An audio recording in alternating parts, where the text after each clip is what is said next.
$42, 60 minutes, 21-year-old from Manila. That is how long it took the internet to strip Nike's US website of the shirt with Alex Eala printed across the back. Meanwhile, Carlos Alcaraz and Jannik Sinner's merchandise, according to fan tracking of the same Nike US catalog that week, was reportedly still sitting on the digital rack. And the timing of what Nike did next, on the exact weekend Alex Eala walked into Flushing Meadows for the first Grand Slam main draw match of her life, is the part almost no Western tennis outlet is willing to explain. Rewind to Sunday, August 24, 2025. Alex Eala arrived at the US Open at a career-high ranking after becoming the first Filipina in the Open era to win a WTA singles title just 3 weeks earlier in Washington. Wow, it's my first WTA title.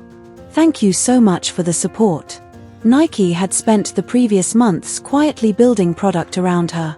A Sampaguita hair tie at Wimbledon, followed by a Nike by You collaboration with Filipino artist Georgina Camus.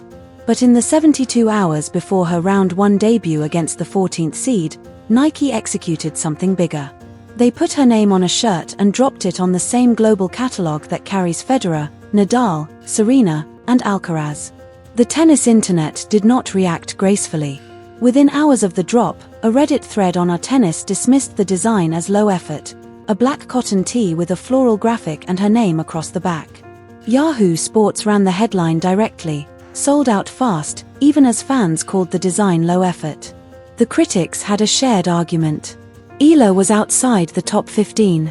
She had no Grand Slam final. The signature tee, Federer's RF line, Nadal's ball, Serena's crown, was considered reserved territory. Handing it to a 21-year-old from a country with zero Grand Slam heritage looked to the gatekeepers like Nike jumping the gun. You can understand the skepticism. You just cannot defend it. Because within 60 minutes, the audience Nike was actually targeting answered every question those forum threads were asking. Start with the product itself. Style number JU4850-010. Nike Court Alex Eala tennis t-shirt. $42 US dollars. 100% cotton.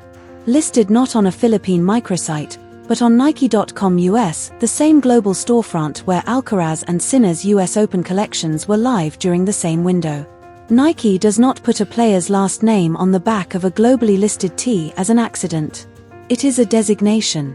Federer had it. Nadal had it. Serena had it. Osaka received hers after breaking through at the 2018 US Open. Emma Raducanu received hers after winning the 2021 US Open.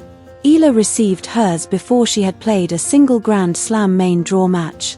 Then came the 60 minutes. Multiple Philippine outlets, including Manila Bulletin, Inquirer USA, and Alex Eala Tour Updates, reported that the tee sold out on Nike US in under an hour. A restock signal followed almost immediately.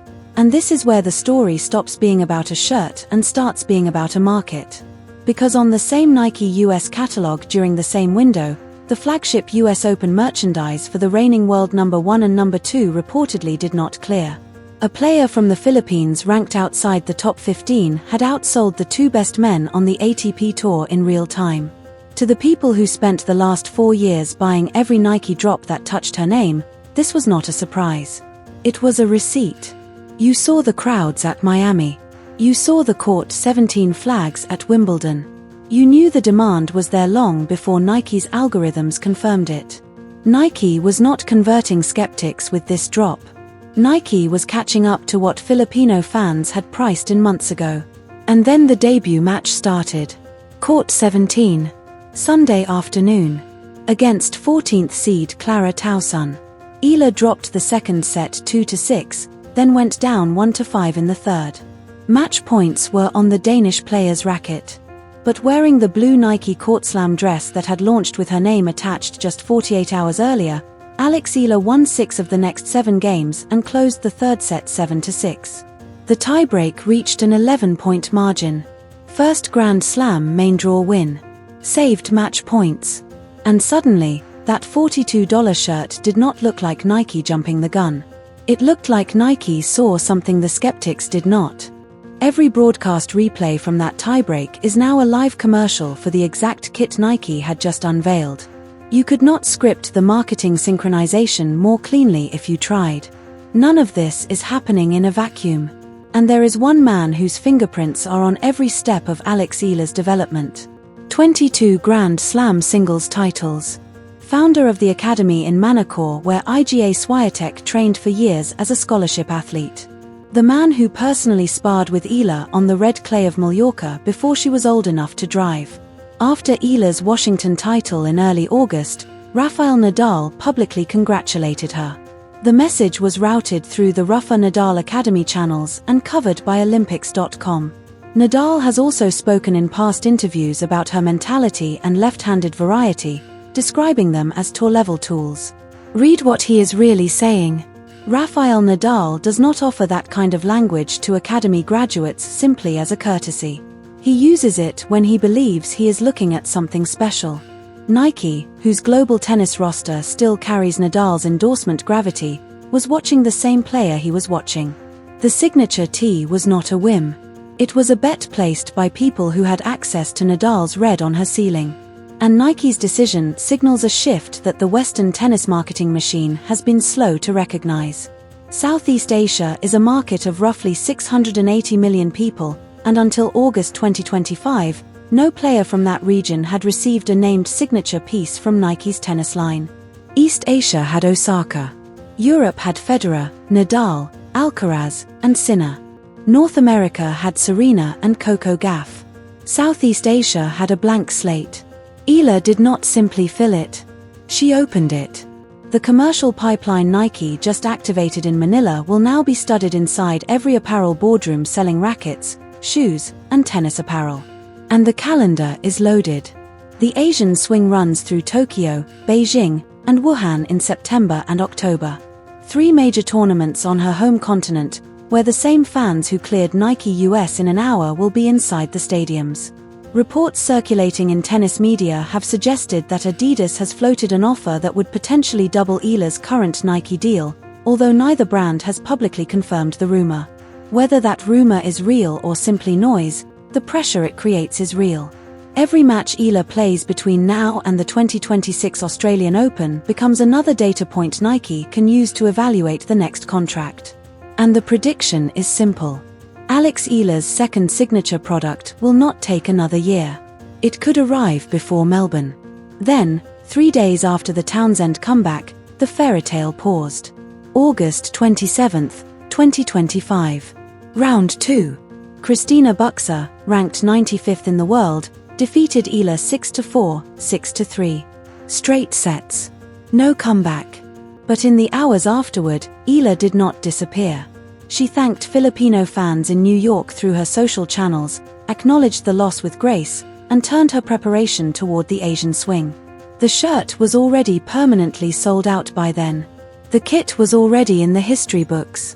Nike's bet did not need a quarter-final run to validate itself.